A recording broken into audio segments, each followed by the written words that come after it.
अलग अलग भ्रांतियाँ, अलग अलग लोगों की समझ है। लोग ये सोचते हैं कि तमस गुण खराब गुण है या सद्गुण अच्छा गुण है। ये लोगों ने अपने बुद्धि के हिसाब से समझा हुआ है। तो इसके आज डिटेल में व्याख्या करेंगे। तो मेरे हिसाब से फिर आप लोग की ये जो समझ है प्रकृति के 3 गुण के बारे में, वो काफ़ी हद तक क्लियर हो जाएगी।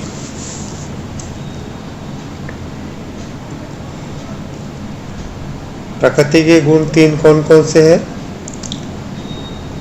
तम, रज और सत्व। ये है क्या?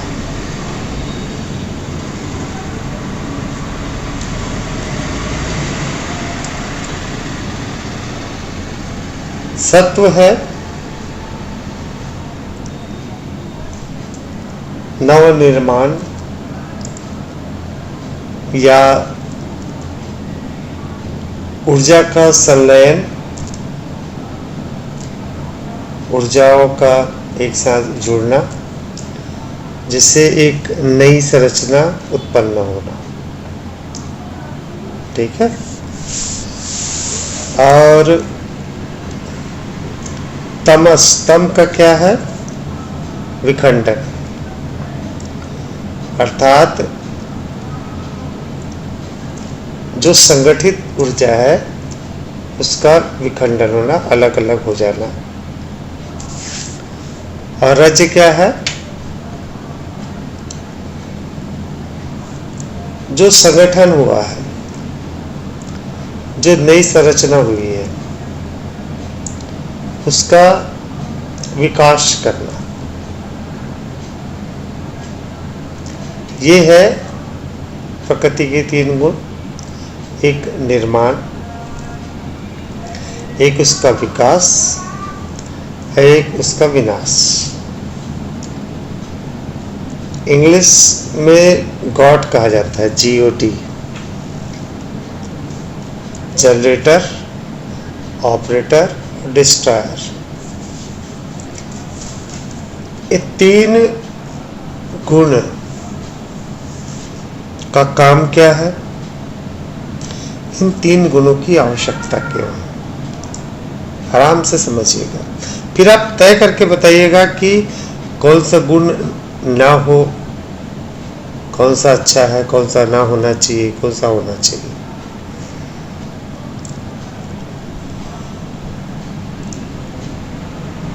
जब अगर हम इंसान की ही बात करें, शुक्राणु और अंडाणु जब आपस में मिलते हैं, वहां से संलयन की प्रक्रिया शुरू होती है, मिलने की प्रक्रिया शुरू होती है।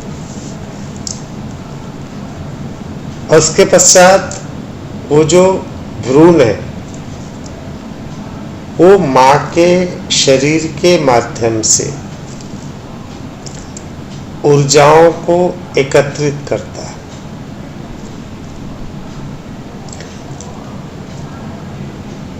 और ये जो ऊर्जा है 5 तत्व से प्राप्त होते हैं, भूमि, जल, वायु, अग्नि और आकाश। अलग अलग पदार्थों के माध्यम से जो माँ ग्रहण करती है, जो उसके माँ के शरीर में होता है, उसको ग्रहण करती है। और जब माँ ग्रहण करती है तो उससे वह भ्रूण ग्रहण करने लगता है, और फिर शरीर का निर्माण शुरू होता है। अब पहला स्टेप सोचिए कि नवनिर्माण हो रहा है। नवनिर्माण कैसे हो रहा है? कि माँ किसी भोजन को या किसी पदार्थ को ग्रहण कर रही है, जल को ग्रहण कर रही है और वो विभिन्न भागों में टूट रहा है। ठीक, ये टूटने की प्रक्रिया क्यों हो रही है? तमस गुण के कारण। तमस गुण विखंडित करते, जैसे माँ चावल खाई,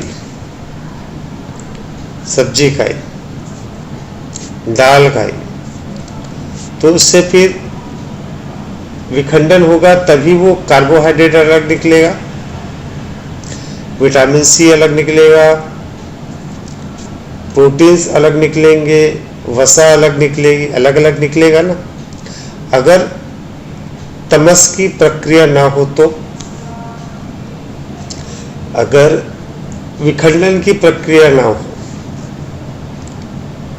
तो जैसा चावल है वो वैसा ही साबुत रहे। तो माँ के शरीर को प्रोटीन विटामिन कैसे मिलेगा? क्योंकि वो विखंडित ही नहीं हो रहा है, वो टुकड़ों में बिखर ही नहीं रहा है, वो जैसा है वैसा ही है, उसमें कोई विनाश नहीं हो रहा है, कोई विखंडन नहीं हो रहा है, कोई अलग अलग भाग में नहीं टूट रहा है। तो चावल जैसा है साबुत ही है,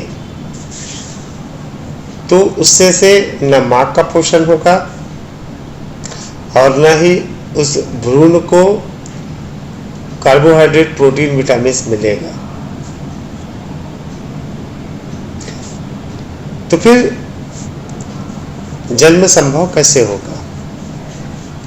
शरीर ही बनेगा ही नहीं तो जन्म संभव कैसे होगा? अगर विखंडन ही ना होगा तो नव निर्माण होगा कैसे? आप ही बताइए। यदि पानी पिए, पानी जैसा है वैसा ही साबुत रहे, उसका विखंडन ना हो, तो रक्त कैसे बनेगा? पानी जैसा है वैसे ही साबुत रहे। अगर हम जल ये रक्त की जगह पानी को बहा दे तो क्या मनुष्य का जीवन रहेगा? उसके लिए रक्त ही चाहिए। तो रक्त कैसे बनेगा? जब पानी का विखंडन होगा, पानी का विनाश होगा, वो विभिन्न भागों में विभाजित होगा, उसके अणु विभिन्न भागों में बटेंगे, तभी तो रक्त बनेगा ना। अर्थात नव निर्माण के लिए उस पदार्थ का विनाश आवश्यक है। विखंडन होगा तभी संलयन होगा। कुछ चीजें बिखरेंगी तभी नई चीजें बनेंगी।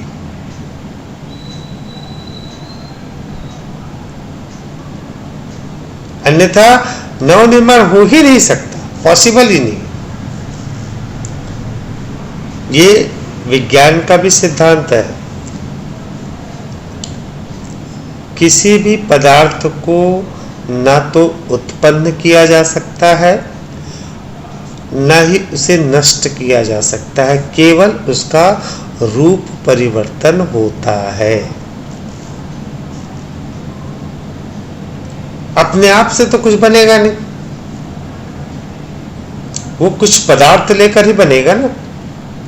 एक भ्रूण है, वो कार्बोहाइड्रेट लेगा, प्रोटीन लेगा, विटामिन लेगा, अब इससे फिर शरीर का निर्माण होगा ना।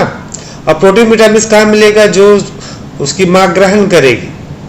अब वो ग्रहण करने के पश्चात यदि उस पदार्थ का अलग अलग भागों में विभाजित ही नहीं हुआ, वो जैसा है वैसे ही रहे, तो फिर आगे नवनिर्माण हो ही नहीं सकता। सत्य गुण जितना अनिवार्य है उतना तम गुण भी अनिवार्य है। विखंडन तभी संलयन।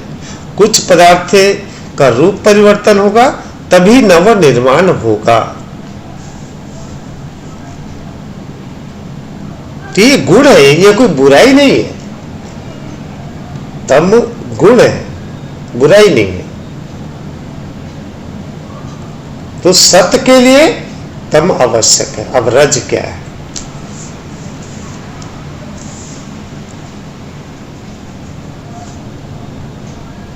प्रत्येक पदार्थ तम गुण के कारण लगातार विभाजित होती ही रहेगी।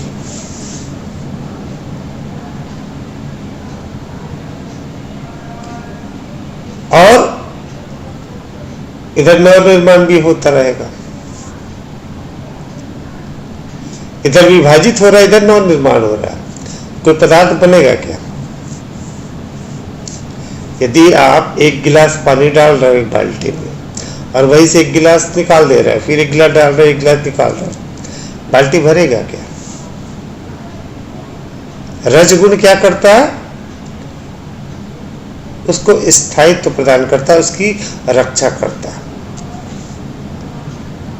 संतुलन प्रदान करता है, ताकि नव निर्माण हो एक समय तक।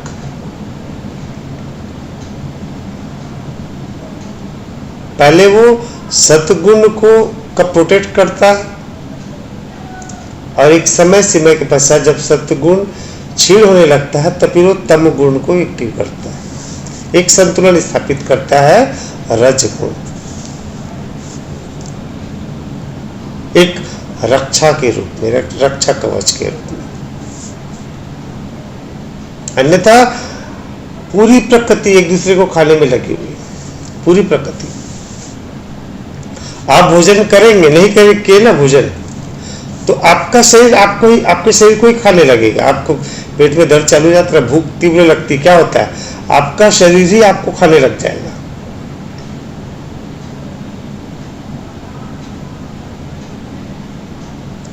तो प्रत्येक एक दूसरे को नष्ट करने में लगी हुई है, उसको प्रोटेक्ट करने के लिए, ताकि नव निर्माण हो सके। इसलिए रजगुण अनिवार्य है प्रकृति के लिए।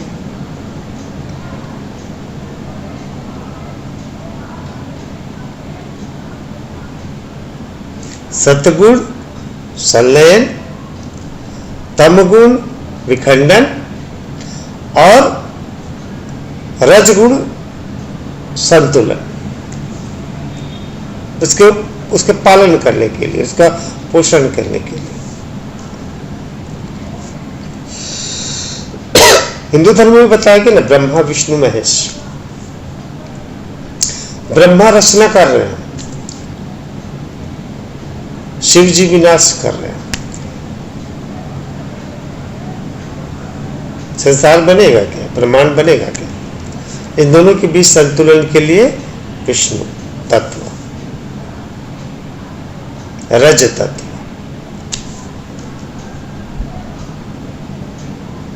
जिसमें से कोई भी चीज ना हो, प्रकृति के तीनों गुणों में से अगर कोई भी ना हो तो इस ब्रह्मांड का निर्माण असंभव है। किसी भी चीज का निर्माण ही नहीं हो सकता यदि संलयन ना हो तो, या विखंडन ना हो तो, या बीच में उसका संतुलन ना हो तो।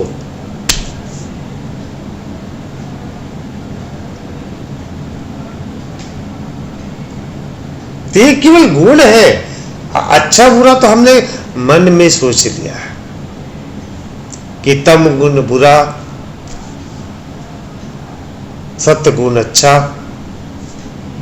रज गुण बुरा। अब इसके आगे समझिए, इसको बुरा क्यों कहा जाता? अति सर्वत्र वर्जते। किसी भी चीज की अधिकता हमेशा बुरी होती है, किसी भी चीज की।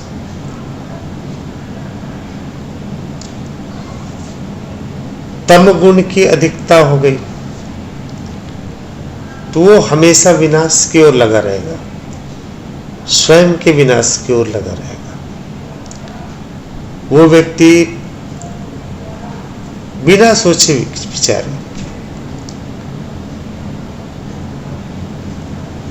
बिना यह समझे कि उससे उसका ये संसार नष्ट हो जाएगा, वो लगातार नशे में, आलस में, मोह से, इसमें से ग्रस्त रहता है। ये उसकी बुराई है, क्योंकि वो उसको कल विनाश करना है। केवल नाश, उससे बाकी संसार से कोई मतलब नहीं। उसके अंदर तम गुण इतना अधिक हो गया कि वो केवल विनाश के लिए ही तत्पर होता है। कौन से शराबी को ये नहीं पता होता कि शराब पीने से या नशा करने से उसका शरीर खराब नहीं होगा, उसका धन का अपव्यय नहीं होगा, उसके परिवार शांति समाप्त नहीं होगी। किसको नहीं पता है? सबको पता है। उसके बावजूद वो लगातार करते हैं क्योंकि उनकी तमस गुण के कारण उसको केवल विनाश की ही बातें समझ में आती है और उसे वो पूर्णतः अंधकार अज्ञानता में रहता है कि इससे उसका वो संसार नष्ट हो जाएगा। उसके बावजूद उसके वो करता ही रहेगा, करता ही रहेगा, करता ही रहेगा, क्योंकि उसमें तमस की अधिकता होगी। अब रजस गुण की अधिकता हो गई, प्रोटेक्शन, रक्षा करना। तो ये क्या होता है, जब रजस की अधिकता हो गई उसके अंदर अहंकार में वृद्धि होती है। मैं शक्तिशाली, मुझे सबका दमन करना है, सब मेरे अधीन रहे। रजस गुण का केवल संतुलन के लिए उपयोग में है, लेकिन वो रजस गुण जैसे उसका अंदर बढ़ गया, उसके अंदर अहंकार बढ़ जाएगा। सब मेरे अंडर में, सब मेरे अधीनस्थ रहेंगे, मैं शक्तिशाली।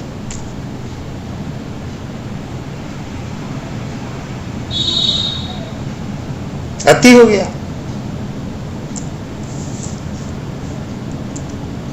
और यदि सतगुण अति हो गया,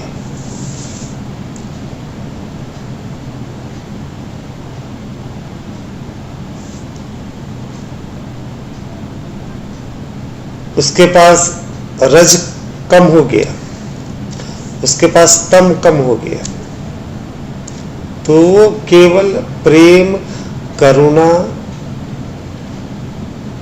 इसके सहारे ही ब्रह्मांड की रचना ही में लगा होगा, ब्रह्मांड को खुश करने में ही, सबको प्रसन्न करने में ही लगा होगा।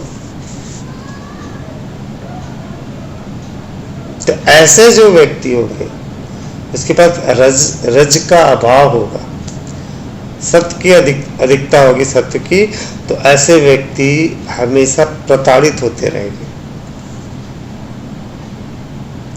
हमेशा प्रताड़ित।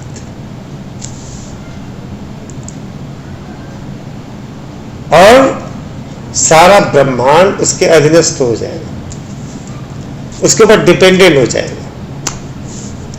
और वो जहां गए, ये ब्रह्मांड में असंतुलन आ जाता है, इस संसार में असंतुलन आ जाता है। जितने भी महापुरुष थे, जब तक वो महापुरुष थे तब तक वो केंद्र होते हैं अवश्य, लेकिन वो महापुरुष की समाप्ति के पश्चात एक पूर्ण खालीपन आ जाएगा और वहां फिर तम और रज की अधिकता बढ़ जाती है, एक संतुलन नहीं होता। श्री राम आए, श्री राम गए, उसके पश्चात कितना अधर्म बढ़ गया, फिर कृष्ण कृष्ण खाना पड़ा। श्री कृष्ण गए, थोड़े संतुलन कुछ समय तक था, फिर असंतुलन हो गया। बुद्ध आए, बुद्ध गए, फिर वैसे ही चालू हो गया।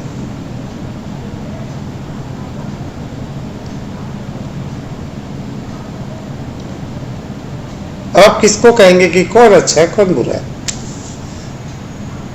अति सर्वत्र वर्जते, जिसकी भी अधिकता होगी वो निश्चित ही मान के चलिए हानिकारक ही होगा। अति कोई भी रहे हानिकारक ही होगा। किंतु ब्रह्मांड की रचना के लिए इन प्रकृति के तीनों गुण का होना आवश्यक है। तीनों गुण का होना आवश्यक, तम, रज और सत्व। संतुलन आवश्यक है। आत्मज्ञानी संतुलित होते हैं।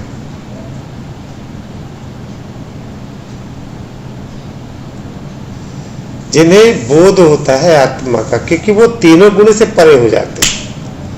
आत्मा ये गुण केवल प्रकृति के लिए है। ये गुण केवल प्रकृति के लिए। देखिए, जो आत्मज्ञानी हो गए, स्वयं को केवल उस एनर्जी, उस ऊर्जा, उस चेतना, उस आत्मा के रूप में देख रहे हैं। तुम्हें न तो नव निर्माण से सरोकार है, न ही उसके विनाश से सरोकार है, क्योंकि आत्मज्ञानी को यह पता होता है कि वह शाश्वत है, सदैव से।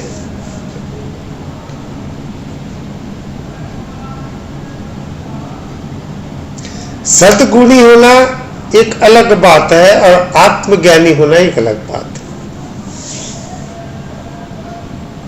अधिकतम लोग या तो अधिकतर तामसिक होंगे, जो सामान्य जो जन है वो अधिकतर तामसिक में मिलेंगे।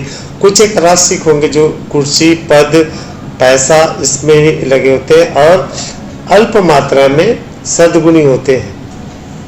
लेकिन ये तीनों बंधन है। और आत्मज्ञानी तो बिरले ही मिलेंगे हर युग में।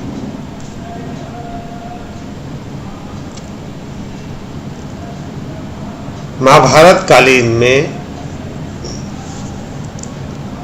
कितने महारथी थे, कितने बड़े बड़े महारथी थे। अर्जुन, महामहिम भीष्म, द्रोणाचार्य, कर्ण, दुर्योधन और न जाने कितने। आत्मज्ञानी कौन थे? श्री कृष्ण, वेद व्यास, और कौन थे? और अल्प मात्रा में अगर कहें तो विदुर को भी अगर थोड़ा बहुत लेना चाहे, वैसे तो उनको भी नहीं ले सकते, वो केवल भक्त थे। लेकिन आत्मज्ञानी एक ही दो उस समय, और आज तो मुश्किल ही।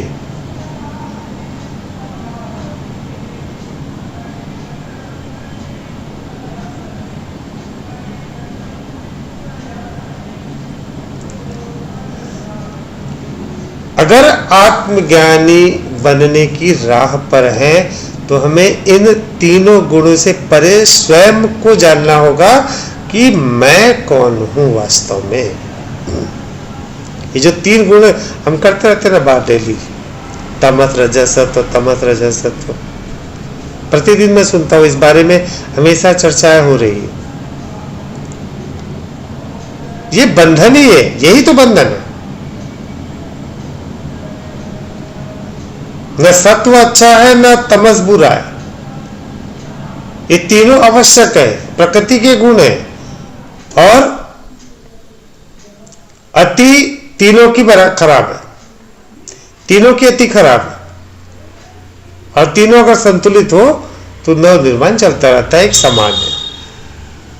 बस इतना ही।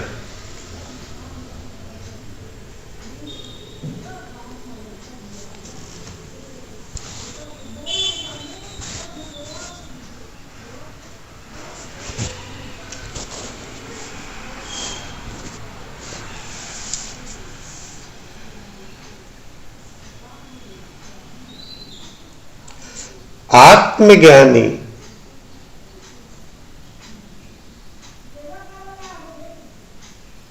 इन तीनों की परवाह ही नहीं करता।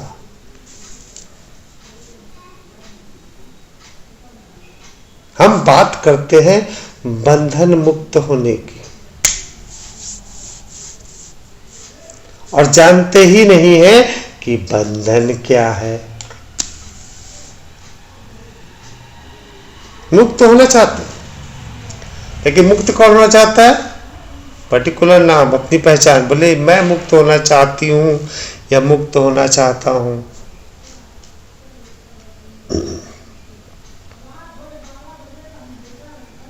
अगर मुक्त होना है, मैं मुक्त होना चाहती हूं, सबसे पहले मैं से मुक्त हो जाइए, सबसे पहले।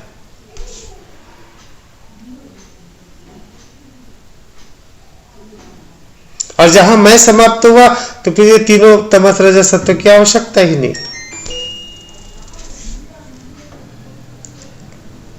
तीनों को कोई आवश्यकता ही नहीं होगी, क्योंकि आपको न नव निर्माण में रुचि है, न उसके विनाश में रुचि, न उसके संतुलन में रुचि है। आप केवल दृष्टा हो, केवल देखने वाले। फिर क्या आवश्यकता है आपको?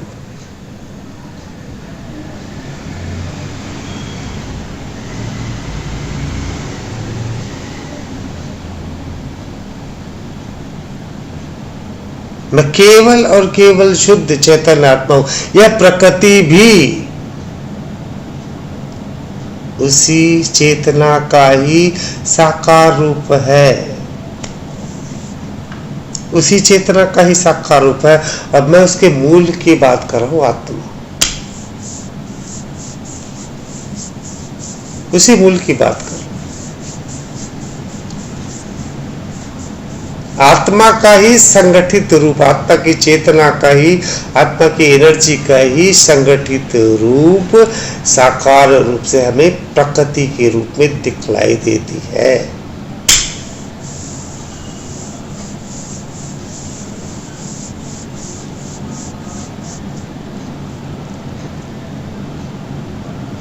और उसी से ही वो संलयन करती है, उसी का विखंडन करती है और उसी का को गतिमान भी करती है। आत्मा से ही बना हुआ यह प्रकृति है, और आत्मा की चेतना से ही यह प्रकृति चलायमान है, गतिमान है। आत्मा स्थिर, एक अद्वैत आत्मा स्थिर।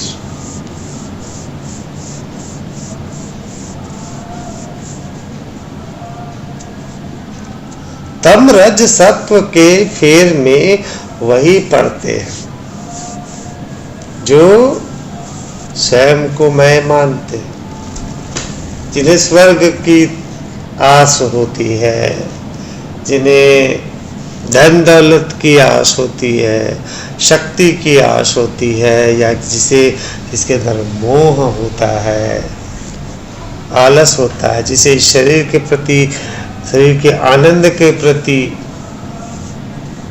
बहुत ज्यादा उसके अंदर भाव होता है, उनको आवश्यकता है तम रज सत्व। तमस से बढ़ना है, सत्व को करना है, तो ये करना, भले ही वो बोले ना बोले, मुझे तो पैसा कमाना है, मुझे तो नाम कमाना है, मुझे शक्ति लेके आनी है, या मुझे तो स्वर्ग प्राप्ति करनी है, तो मुझे तो मंत्र जाप करना है, उपवास रहना है, या मुझे तो अपने घर बच्चों को देखना है, मेरा घर, मेरा बच्चे, मेरे पति, मेरे पत्नी। वही तमस रज सत्व की बात हो रही है। अगर आप आत्मज्ञानी की बनना चाह रहे हो, आप स्वयं को जानना चाहते हो, तो पहले तो मैं को मुक्त कर दीजिए। ये तम रज सत्व समाप्त हो गया, फिर इसका चैप्टर ही समाप्त हो गया। बार बार मैं देखता हूं कि आप लोग इसी की ही बातें करते हैं, और ये निश्चित मानिए, ये आप लोग की बातें नहीं, अधिकतर लोग के अंदर यही बात होती है। सद्गुणी बनना है तो ये करना, ये आप सद्गुणी बन के केवल इस जीवन को आप अच्छा कर रहे, प्रेम, करुणा, आनंद, लोगों हर एक के प्रति, संसार के प्रति, सबके प्रति प्रेम भाव, सद्गुण के लक्षण, क्योंकि वो संलयन कर रहा है, जोड़ रहा है लोगों को। क्रोध लोगों को जोड़ता है क्या? प्रेम करना से लोगों को जोड़ोगे ना, संलयन कर रहा है, जोड़ रहा है, दैट इज सद्गुण। विखंडन कर रहा है, बिखराव कर रहा है, तमगुण, और अपनी शक्ति का प्रदर्शन कर रहा है रजगुण। लेकिन तीनों तीनों बंधन है, क्योंकि आप तब भी स्वयं को नहीं जान पाओगे, अपने को जानोगे कि मैं ये हूं और मुझे लोगों को प्रेम करना है। अब सद्गुणी हो गया, बंधन में ही हूं, स्वयं को जान ही नहीं पाए।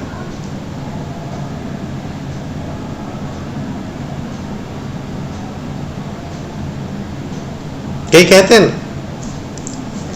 मैं ईश्वर का पुत्र हूं,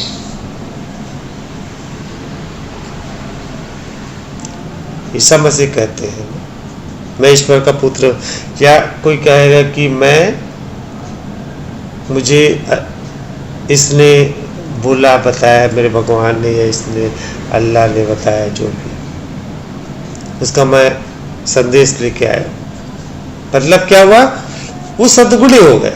लोगों के अंदर प्रेम सद्भाव फैलाना है, प्रेम फैलाना है, करुणा है। आत्मज्ञानी बात ही नहीं करता, आत्मज्ञानी ही कहता सब कुछ मैं हूं, सब में मैं, और सब मैं ही हूं। वो किसी भी कोई भेद ही नहीं, वो हर एक में उसी चेतना, उसी आत्मा को ही महसूस करता है। न संगठन, न विखंडन, न ही रक्षण,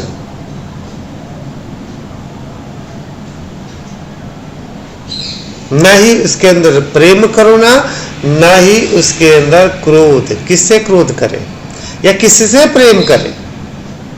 अगर प्रेम भी करे तो किससे प्रेम करे? प्रेम करने का एक दूसरा होना चाहिए ना। सब कुछ तो वही हो जाता है। न उसके अंदर सद्गुण के लक्षण होंगे, न तम के, न रज के। वो तीनों गुणों से मुक्त, तीनों गुणों से मुक्त, केवल साक्षी आत्मा।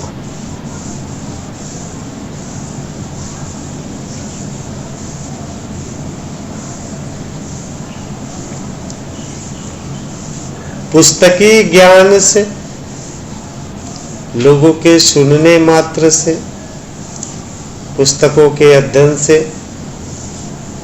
आप उस ज्ञान को प्राप्त नहीं कर सकते। आप केवल बौद्धिक रूप से तार्किक प्रश्न उत्तर कर सकते हो और खुद से ही प्रसन्न हो सकते हो, खुद से ही प्रसन्न हो सकते हो, और उसका कोई नहीं मिले, कुछ प्रतिफल नहीं मिलेगा। एक ही बात को एक जो है अपने हिसाब से समझेगा, वही बात को दूसरा अपने हिसाब से, तीसरा अपने हिसाब से, और सब अपने समझ के खुश हो गए।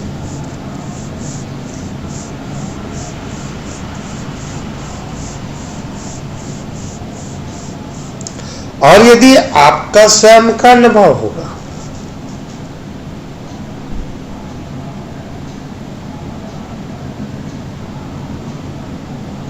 आपको सब चीजें खुद से क्लियर होगी, फिर आपके अंदर कोई तर्क की बात ही नहीं होगी। जो है तो है, ऐसा है तो ऐसा है, फिर कोई तर्क वाली बातें ही नहीं होगी।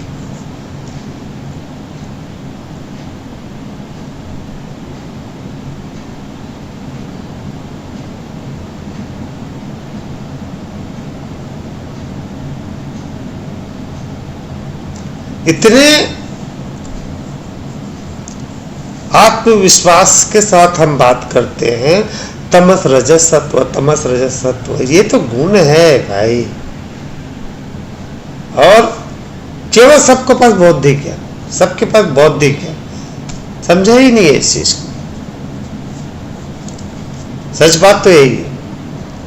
गलत लगेगा आप लोग को, ऐसा कोई दिक्कत की बात नहीं, मुझे परवाह नहीं है। लेकिन मेरा तो यह उद्देश्य है कि आप लोगों तक सही बातों को पहुंचाऊं।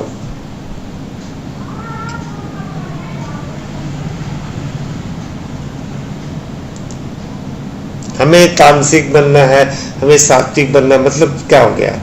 सात्विक बनना मतलब सफेद सा कपड़ा पहन लेना, सफेद कपड़ा पहन लिए, एकदम स्वच्छ हो गए, नहा धो के, और माला पकड़ लिए, सात्विक हो गए।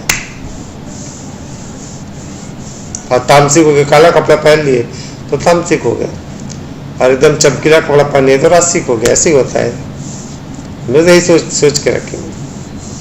अरे तो सात्विक है, सात्विक पुरुष है, सात्विक खाना खा रहा है। हम खाना खा रहे हैं ना, खाना कोई भी खाना खा रहे हैं, चावल भी खा रहे हैं, जब तक वो तमस का गुण नहीं होगा वो चावल का कोई उपयोगी नहीं। चावल अगर वो टुकड़े में विभाजित नहीं होगा, उसका चावल का विनाश नहीं होगा, विनाश का तात्पर्य विखंडन नहीं होगा, वो अलग अलग भागों में नहीं टूटेगा। कार्बोहाइड्रेट, प्रोटीन, विटामिन, आप उसको खा भी लोगे तो क्या होगा? आपके शरीर को पोषण मिलेगा क्या? आप पानी पी रहे हो, उसका विखंडन नहीं होगा, पोषण मिलेगा क्या? तो क्या हो गया? वो तो तामसिक गुण हो गया। भले मैं सात्विक हूँ, सात्विक भोजन करता हूँ। अरे सात्विक भोजन का मतलब तो समझो बाबा, सात्विक होता क्या है? सात्विक भोजन मतलब वो साबुत नहीं रहता है क्या अंदर? जब तमस गुण अप्लाई होगा ना, तभी जाके वो पोषण होगा उस शरीर का। तमस यानी विखंडन, विनाश।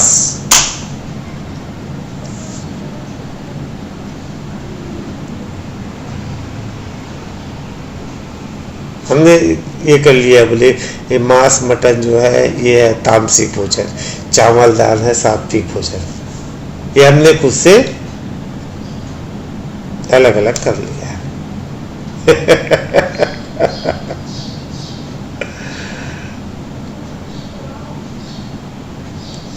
भोजन में जब तक तमस न हो वो आप कोई उपयोग नहीं है आपके शरीर का।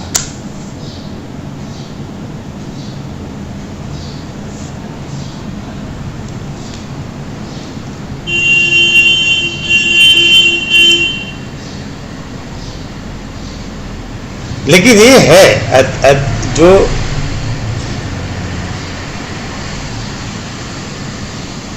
मनुष्य है या कोई भी जीव है, किसी भी गुण की अधिकता अपने अंदर रख ही लेता है, संतुलित नहीं हो पाता।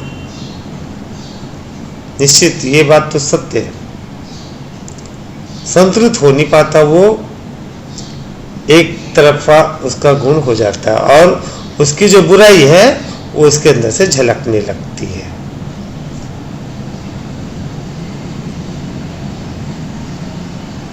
इसी को संतुलन लाना होता है। आत्मज्ञानी संतुलित होता है, तीनों बराबर, 33.33% तीनों का। वो सात्विक भी होगा, रासिक भी होगा, तामसिक भी होगा, और वो तीनों बंधन से मुक्त होगा, वो मैं से मुक्त होगा, वो केवल और केवल आत्मा में स्थिर होगा, स्वयं में स्थिर होगा, सब कुछ केवल साक्षी रूप से देखेगा और अकर्म में जो कार्य करना है वो कार्य करेगा। श्री कृष्ण ने कितने लोगों का वध किया है, कितने लोगों का, अनगिनत। पूरा महाभारत जो हुआ है श्री कृष्ण के नाम से ही हुआ है, श्री कृष्ण के द्वारा ही रचित है। तो क्या वो तामसिक हो गए? उन्होंने सत्ता भी संभाली, लोगों को अपना शक्ति प्रदर्शन भी किया, तो क्या वो रासिक हो गए? उन्होंने जन कल्याण की सेवाएं भी करी, तो क्या सात्विक हो गए? वो इन तीनों से परे थे, ना वो तामसिक थे, ना रासिक थे, ना सात्विक थे। आप गीता पढ़िए, गीता समझिए, श्री कृष्ण का एक एक शब्द समझिए। श्री कृष्ण का सब कुछ मैं हूं, सब कुछ मैं,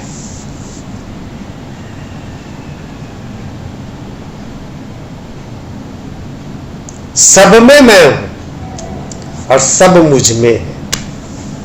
वहां पे श्री कृष्ण इस शरीर की बात नहीं कर रहे थे, वो अर्जुन ने भी कहा वही, बोले आप तो इतने सूर्य के पहले ही थे, ये थे, ऐसा बोल रहे हो, और आप तो मेरे सामने, मुझे पता है आपका जन्म, मैं जानता हूं।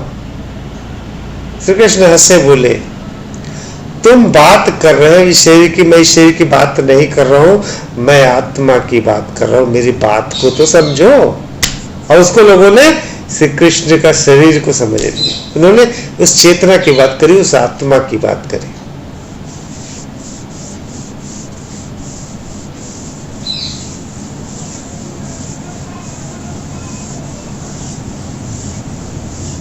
मैं को जानो, आत्मा को जानो, स्वयं को पहचान लो, इन तीनों बंधनों से स्वयं मुक्त हो जाओगे, स्वयं संतुलित हो जाओगे।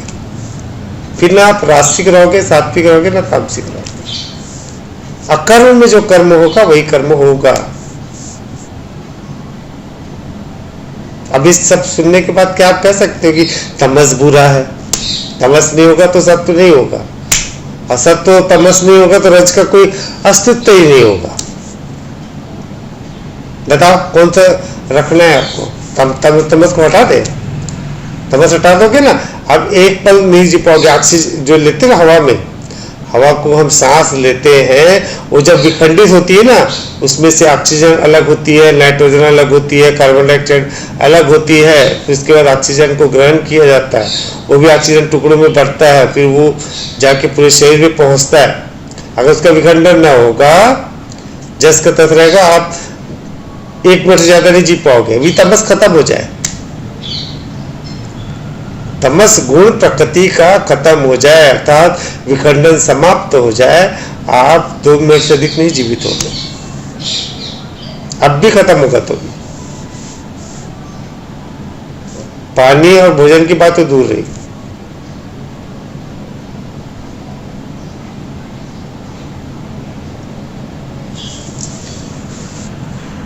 मेरे हिसाब से आप लोग को क्लियर समझ आया होगा।